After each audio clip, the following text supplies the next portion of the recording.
Христианские притчи. Наследие святых отцов.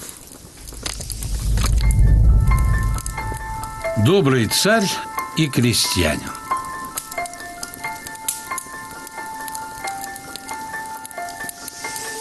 Жил-был царь, добрый царь, который очень любил своих подданных и был с ними ласков. Кроме того, ему очень хотелось, чтобы их жизнь стала лучше. Он часто размышлял о том, какое бы благодеяние подданным сделать, но никак не мог придумать такое, чтобы разом осчастливить всех. Поэтому он ничего доброго и не делал. Боялся, что кого-то осчастливит, а остальные на него обидятся и назовут злым.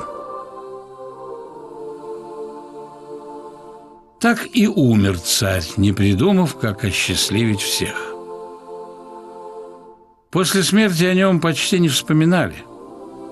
Жил и жил добрый царь, но ведь никого он в своей жизни не осчастливил. И жил в том же царстве крестьянин.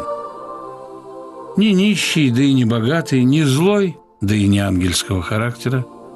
Но своим соседям он всегда помогал в меру сил. Чем мог, тем и помогал.